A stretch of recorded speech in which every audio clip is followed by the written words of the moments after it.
Hello friends, welcome to Civil Solve. इस lecture में हम ज्योमेट्रिक प्रॉपर्टीज़ ऑफ फ्लो देखेंगे और वेलोसिटी डिस्ट्रीब्यूशन क्या होता है ओपन चैनल फ्लो में वो भी डिस्कस करेंगे। चलिए स्टार्ट करते हैं। अब एनालिसिस करने से पहले कुछ चैनल की ज्योमेट्रिकल प्रॉपर्टीज़ हैं जिनके बारे में आपको पता होना चाहिए। First is depth of flow. तो जैसे कि सपोज चैनल जो है आपका इस स्लोप पर है, ठीक है, ये स्लोप पे चैनल फ्लो हो रहा है, तो आपको जो है वो डेप्थ ऑफ फ्लो फाइंड करनी है। तो ये वर्टिकल डिस्टेंस होती है from bed of channel to top surface of water. Suppose ये फ्लो हो रहा है, तो ये टॉप सरफेस है वाटर की और ये बेड ऑफ स्लोप है, तो इनके बीच की जो वर्टिकल डिस्टेंस होगी, आप ये डिस्टेंस नहीं लेंगे, ये वर्टिकल डिस्टेंस जो है ये आपकी कहलाएगी डेप्थ ऑफ फ्लो। ठीक है, वही डेप्थ ऑफ फ्लो सेक्शन की अगर आप बात करें, जो नॉर्मल डिस्टेंस होती है from bed of channel to top surface of water, यानी फ्लो का सेक्शन सपोज ये ट्रायंगुलर है या ये इस टाइप का ट्रेपेजॉइडल है, तो ये जो सेक्शन आपका यहाँ पर साइड में मिल रहा है, तो इसकी जो नॉर्मल डिस्टेंस है, सपोज ये बेड ऑफ चैनल ये है और ये टॉप सरफेस है वाटर का, यानी वाटर इस लेवल तक फिल है, इसमें वाटर इस लेवल तक है, तो इनके बीच की जो ये नॉर्मल डिस्टेंस है ये आपकी कहलाती है डेप्थ ऑफ फ्लो सेक्शन की ये डेप्थ। टॉप विड्थ की बात कर रहे हैं तो width of channel at free surface, यानी ये चैनल की जो विड्थ है टॉप पे, ये आपकी कहलाती है टॉप विड्थ। ठीक है, अब बात करते हैं वेटेड एरिया की। तो जो क्रॉस सेक्शनल एरिया होता है फ्लो सेक्शन का ऑफ चैनल, चैनल का सपोज फ्लो सेक्शन ये ट्रेपेजॉइडल है या ये ट्रायंगुलर है या ये रेक्टेंगुलर है, तो इसका जो एरिया होगा, यानी कि जो वाटर जहाँ जिस लेवल तक फिल है उसका जो फ्लो सेक्शन का ओवरऑल क्रॉस सेक्शनल एरिया है, ये एरिया आपका कहलाएगा वेटेड एरिया। अब सपोज आपका सेक्शन जो है वो ट्रेपेजॉइडल है, वाटर सिर्फ यहाँ तक फिल है, तो ये जो एरिया होगा यहाँ से यहाँ तक सिर्फ फ्लो सेक्शन का, यानी जितना फ्लो हो रहा है उसका जो क्रॉस सेक्शनल एरिया होगा वो एरिया जो है आपका वेटेड एरिया कहलाएगा। नेक्स्ट ज्योमेट्रिकल प्रॉपर्टी है वेटेड पेरीमीटर। तो वेटेड पेरीमीटर क्या होता है, सपोज ये सेक्शन है आपका और ये आपका फ्लो इस टाइप से हो रहा है, ठीक है, तो ये जो एरिया वेटेड है वाटर से, ये इतना पार्ट जो है ये आपका पेरीमीटर कहलाता है।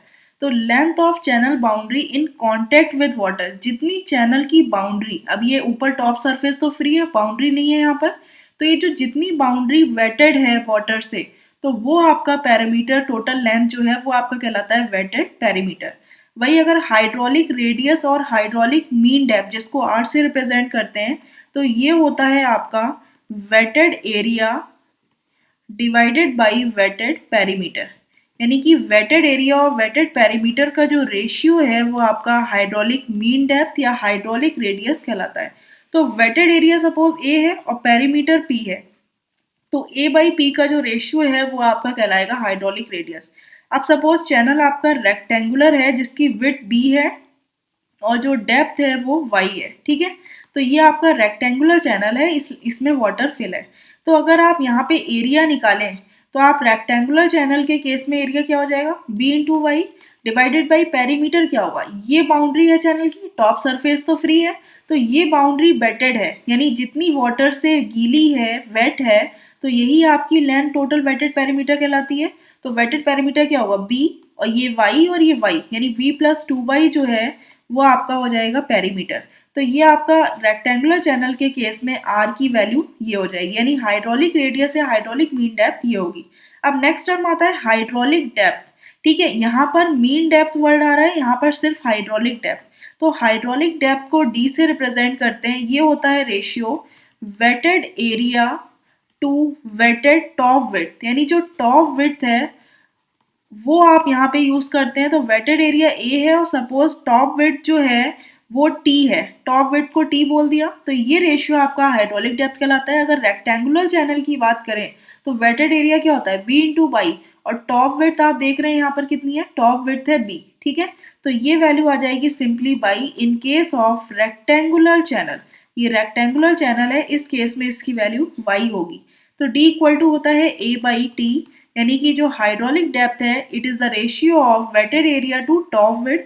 वही अगर आप बात करते हैं फ्रॉड नंबर में, जैसे आपने देखा था इसका फॉर्मूला होता है v upon root of g y, जहां पर y इक्वल टू डी जो यूज कर रहे हैं v upon root g d, तो ये d क्या है, सिर्फ हाइड्रोलिक डेप्थ है जो होती है a बाई टी, इसका रेशियो होता है वेटेड एरिया और टॉप वेट का। तो यहाँ पर ये जो वाई या डी वर्ड यूज कर रहे हैं वो आपकी हाइड्रोलिक डेप्थ है। अब बात करते हैं velocity distribution in open channel. Suppose ये कोई चैनल है, ओपन चैनल है, जिसमें सपोज फ्लो जो है कुछ इस टाइप का हो रहा है और ये जो टॉप लेवल है वाटर का सपोज ये, ठीक है। तो ये जो डेप्थ है सपोज आपकी वाई नॉट जो है, यानी कि सरफेस से लेकर टॉप लेवल तक की, फ्री सरफेस तक की total depth suppose y naught है। तो इसमें जो वेलोसिटी डिस्ट्रीब्यूशन होता है वो आपका कुछ इस टाइप का रहता है, यानी कि जो मैक्सिमम वेलोसिटी है वो सपोज कहीं यहाँ पर होती है, ये आपका सपोज टर्म है, ये आपका मैक्सिमम वेलोसिटी का, ठीक है। तो यहाँ पर सपोज टॉप लेवल पे जो वेलोसिटी है वो v है और यहाँ पर मैक्सिमम वेलोसिटी है। तो आपने सपोज वेलोसिटी सबसे पहले आपने 0.6 ऑफ वाई नॉट, यानी कि टॉप लेवल से ये जो डेप्थ है यहाँ तक की, ये जो है ये suppose 0.6 times of y naught, total depth का 60% डेप्थ पे आपने वेलोसिटी फाइंड कर ली। तो जो मैक्सिमम जो एवरेज वेलोसिटी जो आप फाइंड करते हैं, तो एवरेज वेलोसिटी होती है आपकी v at 0.6 of y naught, यानी ये मान के चलते हैं कि जो एवरेज वेलोसिटी आ रही है वो कहीं यहाँ पर आ रही है 0.6 ऑफ वाई नॉट पे, ठीक है। तो ये केस होता है आपका शैलो रिवर के केस में, यानी अगर रिवर जो है वो शैलो है तो उस केस में सिंपली 0.6 वाई नॉट पे जो वेलोसिटी होगी वो आपकी एवरेज वेलोसिटी आप कंसीडर कर लेंगे। वही अगर एवरेज वेलोसिटी अगर डीप रिवर के केस में आपको फाइंड करनी है, रिवर जो है आपकी डीप है, तो इस केस में क्या होता है आप 0.2 यानी 20% डिस्टेंस पे जो वेलोसिटी है वो फाइंड कर लेते हैं टॉप से, plus v at 0.8 y naught, और 0.8 यानी कि 80% ऑफ डेप्थ पर जो वेलोसिटी है वो फाइंड कर लेते हैं, उनका जो है एवरेज ले लेते हैं, तो वो आपकी वेलोसिटी एवरेज वेलोसिटी कहलाती है फॉर डीप रिवर, यानी डीप रिवर के केस में। तो ये पॉइंट ध्यान रखिएगा, बहुत इंपॉर्टेंट होते हैं ऑब्जेक्टिव पर्पस के लिए, ऑब्जेक्टिव में पूछ लेते हैं। यहाँ पे जो Vmax है, जैसे ये जो कर्व आ रहा है यहाँ से यहाँ तक Vmax तक, तो टिल Vmax जो कर्व होता है वो आपका लॉगरिथमिक होता है, ठीक है। कर्व इज लॉगरिथमिक, तो ये कर्व आपका लॉगरिथमिक कहलाता है। और ये जो आप नॉन यूनिफॉर्म डिस्ट्रीब्यूशन देख रहे हैं वेलोसिटी का, ये नॉन यूनिफॉर्म डिस्ट्रीब्यूशन जो है फ्री सरफेस की प्रेजेंस की वजह से हो रहा है, और दूसरा जो बाउंड्रीज हैं साइड की उनमें जो फ्रिक्शनल रेजिस्टेंस लग रहा है उनकी वजह से ये डिस्ट्रीब्यूशन नॉन यूनिफॉर्म रहता है। अब एक टर्म आता है जिसको कहते हैं आइसोवेल्स। तो आइसोवेल्स, आइसो मतलब होता है इक्वल, ठीक है, और वेल्स मतलब वेलोसिटी। तो जो इक्वल वेलोसिटी का कंटूर होता है, suppose contour of equal velocity, तो ये आपका कहलाता है, नहीं इक्वल वेलोसिटी सेम वेलोसिटी के पॉइंट को जोड़ के जो आप कंटूर बनाते हैं, जो लाइन ड्रॉ करते हैं, वो आपका कहलाता है आइसोवेल्स, ठीक है। अब एक वर्ड आता है जिसको कहते हैं आस्पेक्ट रेशियो। तो आस्पेक्ट रेशियो जो ये ऑब्जेक्टिव पर्पस के लिए पॉइंट्स है, इंपॉर्टेंट है। ये आस्पेक्ट रेशियो होता है डेप्थ अपॉन विड्थ का जो रेशियो होता है वो आपका कहलाता है आस्पेक्ट रेशियो, ठीक है। तो सपोज अगर आप ब्रॉड चैनल्स की बात करते हैं, ब्रॉड चैनल्स का मतलब है कि जो विड्थ है उस चैनल की वो क्या है, ज़्यादा है, तभी वो ब्रॉड कहला रहा है चैनल। तो आपको पता है जब विड्थ ज़्यादा होगी तो उस केस में आस्पेक्ट रेशियो क्या हो जाएगा, लेस हो जाएगा। तो ये ऑब्जेक्टिव में पूछ लेते हैं, इन ब्रॉड चैनल्स जो आस्पेक्ट रेशियो इज लेस और मोर, ये आप ध्यान रखिएगा। वही अगर आप बात करते हैं नैरो चैनल्स की, तो नैरो चैनल्स में क्या होगा कि जो डेप्थ होगी वो ज़्यादा होगी विड्थ के कंपैरेटिवली, यानी डेप्थ ज़्यादा होगी तो मतलब है जो आस्पेक्ट रेशियो है वो क्या रहेगा, ज़्यादा रहेगा।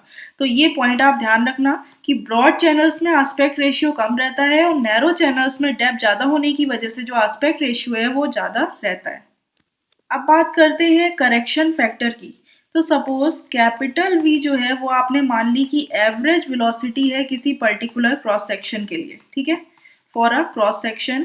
तो एवरेज वेलोसिटी वो कैपिटल V है, वो जो स्मॉल v है वो एक्चुअल वेलोसिटी है किसी एलिमेंटल एरिया की, यानी कोई एरिया आपने छोटा एरिया कंसीडर कर लिया, उसकी जो है वो एक्चुअल वेलोसिटी है small v, elemental area. Suppose elemental area आपने dA मान लिया, तो आपको पता है कंटिन्यूटी इक्वेशन क्या होती है, capital V into area which is equal to क्या होगा, स्मॉल v इंटू dA।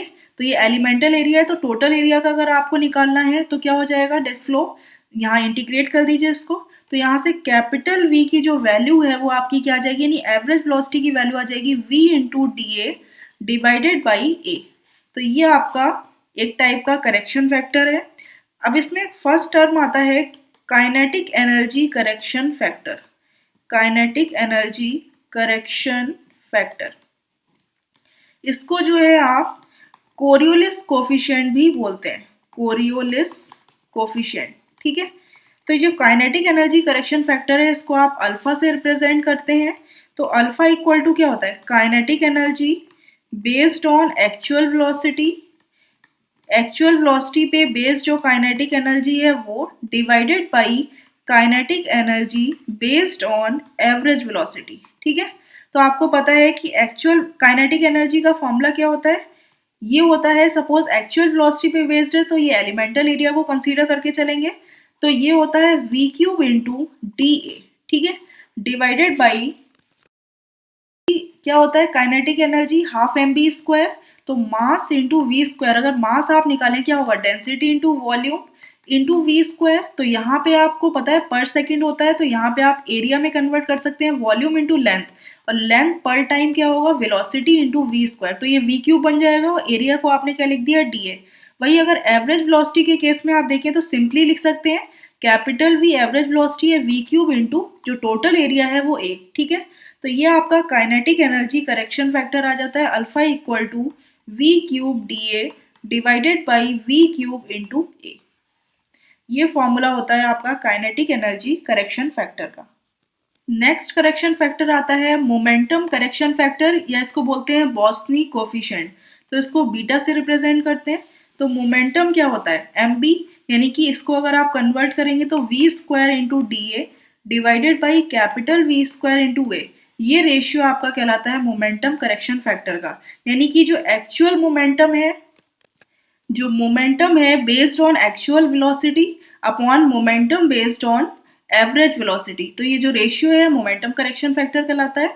तो ये ध्यान रखिएगा अल्फा की वैल्यू जो है वो ग्रेटर देन और इक्वल टू होती है बीटा से, और इसकी वैल्यू जो है ग्रेटर देन और इक्वल टू होती है 1 से।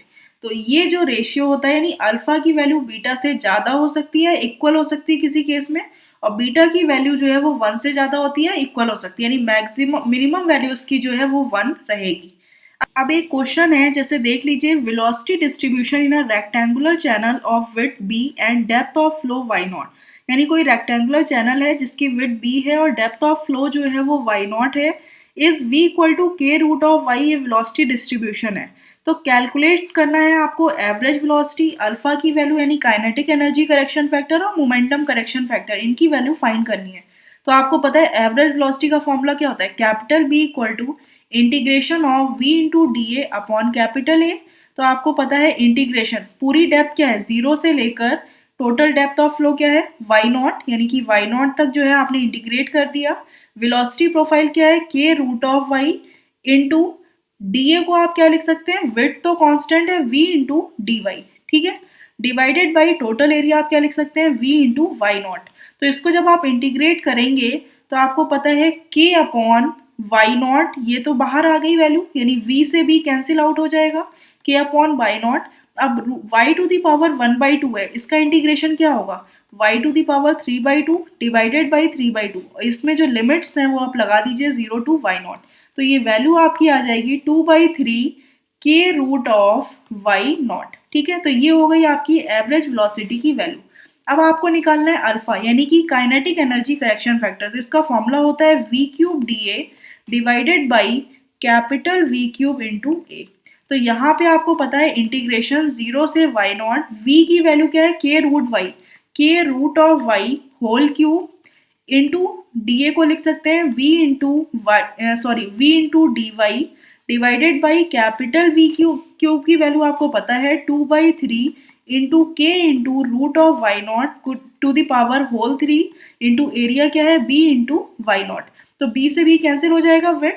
तो इसको जब आप इंटीग्रेशन करेंगे सॉल्व करके तो आपकी जो वैल्यू आ जाएगी that will be equal to 1.35, यानी कि इसको जब सॉल्व करेंगे तो अल्फा की वैल्यू आपकी आ जाएगी 1.35।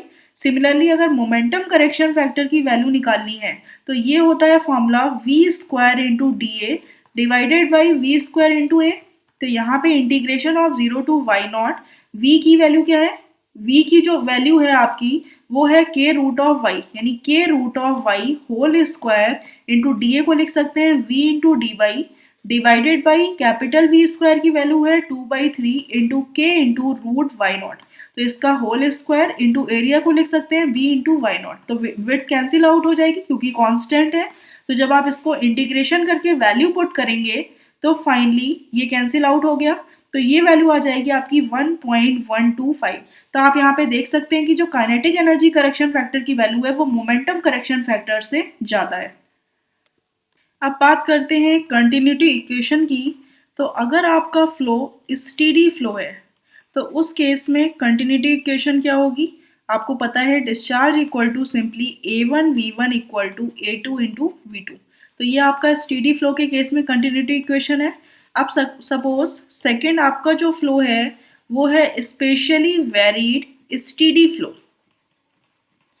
स्पेशली वेरीड फ्लो का मतलब है, पहली बात तो स्टेडी फ्लो है, तो सपोज कोई फ्लो अकर हो रहा है, सपोज ये कोई फ्लो जो है इस टाइप का अकर हो रहा है, यहाँ पे जो है ये आपका सेक्शन है यानी ये सरफेस हो गई। तो सपोज एक सेक्शन आपने ये 1 लिया, एक सेक्शन आपने ये 2 लिया, ठीक है। तो स्पेशली वेरीड का मतलब है कि कोई भी फ्लो अलग से या तो ऐड हो रहा है सब्सट्रैक्ट हो रहा है। सपोज कोई फ्लो ऐड हो रहा है यानी रेनफॉल हो गई। सपोज कोई फ्लो जो है स्टीडी फ्लो है यानी कि कोई कांस्टेंट डिस्चार्ज जो है वो फ्लो हो रहा है, ठीक है, पूरी लेंथ में। और ये डिस्चार्ज की वैल्यू है dq/dx, यानी पर मीटर लेंथ में इतना फ्लो जो है आ रहा है। इसको सपोज आपने रिप्रेजेंट कर दिया q डैश से। सपोज इस सेक्शन पे जो फ्लो निकला वो q1 था और यहाँ इस सेक्शन से जो फ्लो निकला वो सपोज q2 था। तो आपने देखा कि इन दो सेक्शंस के बीच की सपोज लेंथ जो है वो कैपिटल L है। एक x सेक्शन पे यानी कि एक x डिस्टेंस पे आपने एक सेक्शन ले लिया और वहाँ पे सपोज आपने डिस्चार्ज एज्यूम किया कि Q डिस्चार्ज जो है फ्लो हो रहा है, क्योंकि ये ऐड होता जा रहा है तो ये डिस्चार्ज भी वेरी करता रहेगा।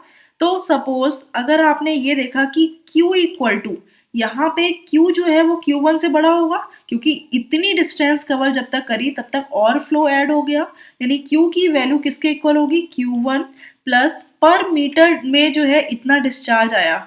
तो x मीटर में कितना आ जाएगा, अगर आप x से मल्टीप्लाई कर दें तो q डैश इंटू एक्स कर देंगे तो इतना डिस्चार्ज और ऐड हो जाएगा, तो ये q के इक्वल हो जाएगा। ये सपोज इक्वेशन आपने मान ली 1। अब सपोज आपने ये Q2 और Q1 में अगर आपको निकालना है तो सपोज आपने Q2 इक्वल टू क्या किया, यानी कि मेन चीज़ है जो भी डिस्चार्ज एक्स्ट्रा आ रहा था स्पेशली वेरीड फ्लो में के केस में जो डिस्चार्ज आ रहा था उसको अगर उनके बीच में डिस्टेंस से मल्टीप्लाई कर दिया तो उतना ही डिस्चार्ज और ऐड हो जाएगा।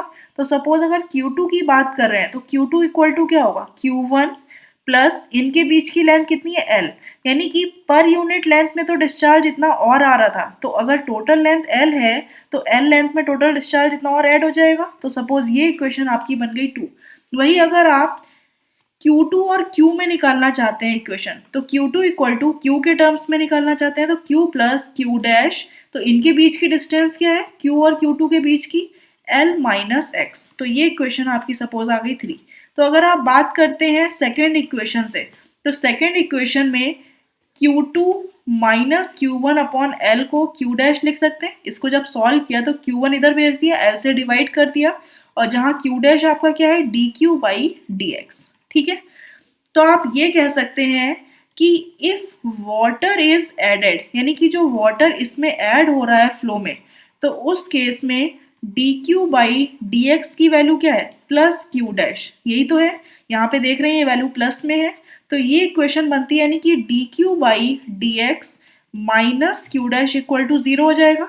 तो अगर वाटर ऐड हो रहा है तो उस केस में जो इक्वेशन डेवलप होगी वो इक्वेशन आपकी ये डेवलप होगी। कंटिन्यूटी इक्वेशन का मतलब क्या है कि जितना भी फ्लो आ रहा है उतना ही फ्लो आपका यहाँ आगे पास हो रहा है, यानी उस फ्लो को अगर आप देखते हैं तो dq/dx जितना फ्लो आ रहा था उसमें से अगर आपने माइनस q डैश कर दिया ये इक्वल हो जाएगा 0 के। तो वाटर अगर ऐड कर रहे हैं तो ये इक्वेशन डेवलप होगी। वही अगर आप वाटर सब्सट्रैक्ट कर रहे हैं, इफ वाटर इज सब्सट्रैक्टेड, यानी आपने वाटर को सब्सट्रैक्ट कर दिया तो उस केस में क्या होगा, dq/dx की वैल्यू किसके इक्वल हो जाएगी, माइनस q डैश के, क्योंकि ये क्या हो रहा है, ये वाटर सब्सट्रैक्ट हो रहा है, तो यहाँ पे इन की सबकी जगह माइनस साइन ले आएंगे आप। तो जब माइनस साइन आएगा तो इसकी वैल्यू क्या होगी, माइनस क्यू डैश।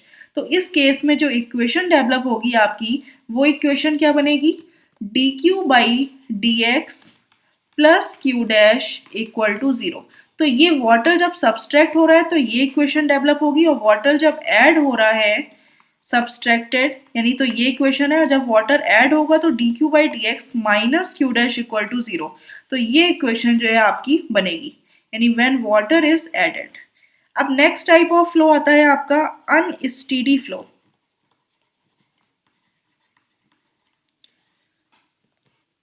तो सपोज फ्लो जो है आपका कुछ इस टाइप का हो रहा है, ये सेक्शन जो है सपोज 1 1 है, और ये सेक्शन आपने मान लिया 2 2, ठीक है। तो अनस्टेडी फ्लो है, इसका मतलब है कि डेप्थ जो है वेरी कर रही है। यहाँ पर सपोज डेप्थ जो है वो y1 है, और यहाँ पर ये जो फ्लो की डेप्थ है y2 है। स्टेडी का क्या मतलब होता है, जो भी फ्लो की प्रॉपर्टीज है, चाहे वो डेप्थ है, वेलोसिटी है, सब कांस्टेंट होनी चाहिए। अब यहाँ पे वेरी कर रही है तो ये अनस्टेडी फ्लो हो गया, यानी कि टाइम के रिस्पेक्ट में इसकी डेप्थ जो है वो पर्टिकुलर सेक्शन पे क्या हो रही है, वेरी कर रही है। तो सपोज ये y1 है, जहाँ पे ये डिस्चार्ज q1 है, और यहाँ पर ये डिस्चार्ज जो है q2 है। इनके बीच की डिस्टेंस जो है सपोज dx है। अगर इसका आप क्रॉस सेक्शन देखते हैं इस फ्लो का, तो सपोज ये कोई क्रॉस सेक्शन है जिसमें ये टॉप लेवल है, वाटर यहाँ पे है, इसका कोई एलिमेंटल एरिया आपने ले लिया, जिसकी डिस्टेंस जो है ओवरऑल डेप्थ dy मान ली, टॉप वेट जो है t है, तो यहाँ पे t इंटू डी वाई क्या हो जाएगा, ये एलिमेंटल एरिया हो जाएगा dA। तो यहाँ पे आप ये लिख सकते हैं dA by d y equal to क्या हो जाएगा, t। यानी टॉप विड्थ को अगर एरिया को विद रिस्पेक्ट टू डेप्थ अगर आप डिफ्रेंशिएट कर देते हैं तो ये टॉप विड्थ के इक्वल हो जाएगा। तो इस केस में जो इक्वेशन आती है आपकी, वो इक्वेशन डेवलप होती है D q by d x, यानी कि इन दोनों के दो सेक्शन के बीच में जो डिफरेंस है डिस्चार्ज का वो, और इनके बीच की जो डिस्टेंस है d x plus top width t into D y by d t equal to zero, ठीक है। तो ये इक्वेशन आपकी अनस्टेडी फ्लो में डेवलप होती है। अब बात करते हैं अगर फ्लो जो है वो आपका स्टेडी है, तो इस केस में जो डेप्थ है वो चेंज नहीं होगी, depth will not change with respect to time, क्योंकि टाइम के रिस्पेक्ट में ही अगर आप देखते हैं प्रॉपर्टीज, तो अगर टाइम के रिस्पेक्ट में डेप्थ चेंज नहीं हो रही है तो d y by d t की वैल्यू क्या हो जाएगी, जीरो। तो सिंपली इक्वेशन क्या आ जाएगी, d q by d x equal to zero. तभी आपको पता है कि जो डिस्चार्ज है वो स्टेडी फ्लो में क्या होता है, with respect to distance constant रहता है, इसीलिए आप दोनों सेक्शन पे a1 v1 equal to a2 b2 लगा देते हैं, क्योंकि जब डिस्चार्ज की वैल्यू उनके बीच में डिफरेंस जो है वो कांस्टेंट है, तो आप किसी भी सेक्शन पर कंटिन्यूटी इक्वेशन डायरेक्टली अप्लाई कर सकते हैं। अब सपोज नेक्स्ट केस आता है आपका कि जो फ्लो है आपका वो स्पेशली वेरीड अनस्टेडी फ्लो है, यानी अनस्टेडी फ्लो है बट स्पेशली वेरीड है। स्पेशली वेरीड यानी कोई भी वैल्यू आप माइनस प्लस करेंगे एडिशनल डिस्चार्ज। तो अनस्टेडी फ्लो की इक्वेशन अभी आपने पढ़ी क्या थी, d q by d x plus t into D y by d t equal to zero. लेकिन यहाँ पे आप स्पेशली वेरीड है, इसलिए आप यहाँ पे प्लस माइनस क्यू डैश जो है वो डिस्चार्ज, स्पेशली वेरीड डिस्चार्ज जो है वो अलग से आप ऐड कर देंगे, ठीक है। वही अगर आप बात करते हैं फॉर स्टेडी फ्लो की, यानी स्पेशली वेरीड स्टेडी फ्लो है आपका, तो स्टेडी फ्लो के केस में सिंपली आपको पता है कि जो क्यू डैश की वैल्यू है वो जीरो होगी, सिंपली स्टेडी फ्लो है तो उस केस में क्यू डैश भी जीरो होगा क्योंकि स्पेशली वेरीड फ्लो नहीं है, और साथ ही साथ d y by d t की वैल्यू भी जीरो होगी क्योंकि डेप्थ जो है वो with respect to time constant रहती है। तो सिंपली इक्वेशन आपकी क्या बन जाएगी, d q by d x equal to zero, जो कि आप पीछे प्रूव कर चुके हैं। अब सपोज आपका फ्लो जो है for spatially varied steady flow है, स्पेशली वेरीड स्टेडी फ्लो अगर केस है, ठीक है। तो इस केस में क्या होगा, सिंपली स्पेशली वेरीड यानी क्यू डैश की वैल्यू तो रहेगी, लेकिन स्टेडी फ्लो है इसलिए d y by d t की वैल्यू सिंपली क्या हो जाएगी, जीरो। तो इस केस में जो इक्वेशन डेवलप होगी वो क्या होगी, D q by d x equal two plus minus q dash. तो जो अभी आप प्रूफ कर चुके हैं कि स्पेशली वेरीड स्टेडी फ्लो के केस में जो इक्वेशन बनती है वो ये बनती है। वही अगर आपका एडिशन कर रहे हैं आप स्पेशली वेरीड फ्लो का, तो यहाँ पे प्लस साइन यूज करेंगे, वही अगर सब्सट्रैक्शन कर रहे हैं तो यहाँ पर माइनस साइन का यूज करेंगे।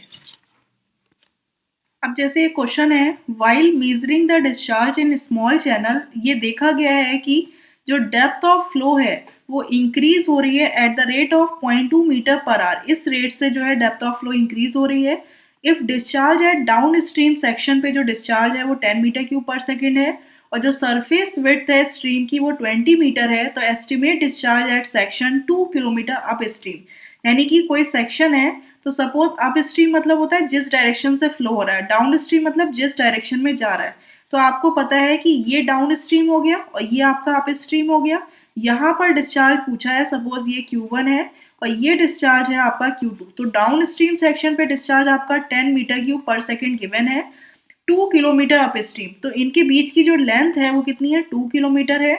और आपसे ये पूछ रहे हैं कि डिस्चार्ज Q1 की वैल्यू फाइंड करनी है। आप कुछ एक्स्ट्रा नहीं बोला गया है कि अलग से कोई डिस्चार्ज ऐड हो रहा है, इसका मतलब है स्पेशली फ्लो तो नहीं है, स्पेशली वेरिड फ्लो है नहीं। तो आप सिंपली इक्वेशन लगा सकते हैं dq by d x plus t into D y by d t equal to 0। ठीक है, तो dq को क्या लिख सकते हैं, चेंज इन डिस्चार्ज, यानी डिफरेंस क्या है डिस्चार्ज में, तो Q2 माइनस Q1।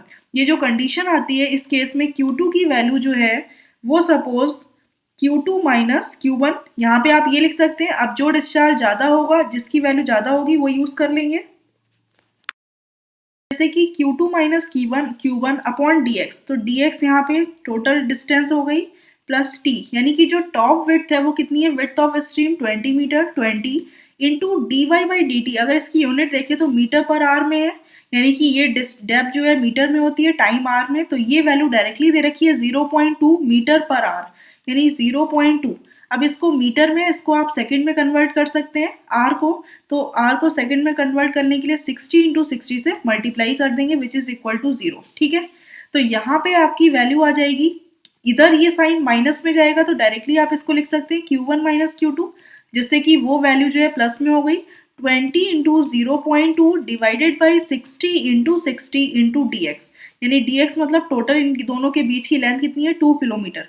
तो इसको मीटर में कन्वर्ट कर लीजिए, 2 इंटू 10 टू द पावर 3। ठीक है, तो आपको जो है Q2 की वैल्यू दी है, Q1 की वैल्यू फाइंड करनी है। तो Q1 इक्वल टू क्या हो जाएगा, 20 इंटू 0.2 divided by 60 into 60 into 2 into 10 to the power 3 plus Q2।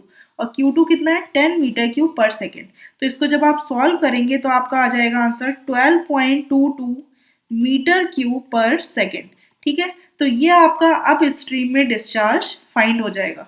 तो इस टाइप से अगर क्वेश्चंस आते हैं, कंटिन्यूटी इक्वेशन सिंपली आपको लगानी होती है। अलग अलग टाइप के फ्लो के लिए डिफरेंट कंटिन्यूटी इक्वेशंस हैं, आप इजिली आंसर फाइंड कर सकते हैं। अब जैसे एक क्वेश्चन है कि Froude number is useful in calculations of. तो Froude number basically open channel flow में यूज करते हैं। तो आपको पता है ओपन चैनल फ्लो में वाटर हैमर की कंडीशन तो आती नहीं है, ये आप पढ़ चुके हैं पाइप वगैरह में। फ्लो थ्रू पाइप्स, तो पाइप्स में जो है ओपन चैनल फ्लो नहीं होता। सरफेस टेंशन, ये भी कंडीशन अगर नहीं होती। लेकिन ओपन चैनल फ्लो में हाइड्रोलिक जंप की एक कंडीशन आती है। तो ये आप सी ऑप्शन जो है करेक्ट कर देंगे, क्योंकि fraud number basically open channel flow के लिए यूज करते हैं और ओपन चैनल फ्लो में एक हाइड्रोलिक जंप की कंडीशन अकर होती है। नेक्स्ट क्वेश्चन है the river flow during floods can be classified as. तो आपने पढ़ा है कि जो नॉन यूनिफॉर्म फ्लो होता है ये बेसिकली दो टाइप का होता है। एक तो नॉन यूनिफॉर्म फ्लो को क्या कहते हैं आप, वेरीड फ्लो। तो ये होता है आपका एक तो ग्रेजुअली वेरीड फ्लो, दूसरा होता है रैपिडली वेरीड फ्लो। और ग्रेजुअली वेरीड फ्लो दो टाइप के होते हैं, एक तो ग्रेजुअली वेरीड स्टीडी फ्लो जिसको आप सिंपली GVF ही बोलते हैं, और ग्रेजुअली वेरीड अनस्टीडी फ्लो होता है। वही रैपिडली वेरीड फ्लो दो टाइप के होते हैं, एक तो रैपिडली वेरीड स्टीडी फ्लो जिसको RBF बोलते हैं, और रैपिडली वेरीड अनस्टीडी फ्लो। तो आपको पता है कि जो ग्रेजुअली वेरीड अनस्टीडी फ्लो, यानी ग्रेजुअली वेरीड फ्लो जो होता है वो बैक वाटर कर्व का एग्जाम्पल होता है, और ये ग्रेजुअली वेरीड अनस्टीडी फ्लो का जो एग्जाम्पल होता है वो होता है आपका रिवर फ्लो ड्यूरिंग फ्लड्स। ठीक है, तो अब आप ये कह सकते हैं, अब इसमें देख लीजिए कि पहली बात तो नॉन यूनिफॉर्म फ्लो तो है ही, क्योंकि नॉन यूनिफॉर्म फ्लो ही वेरीड फ्लो होता है। तो नॉन यूनिफॉर्म फ्लो, ये दो ऑप्शंस करेक्ट हो गए, ये दो तो आप डायरेक्टली कट कर सकते हैं। अब आपको इसमें देखना है स्टीडी नॉन यूनिफॉर्म फ्लो है अनस्टीडी नॉन यूनिफॉर्म फ्लो।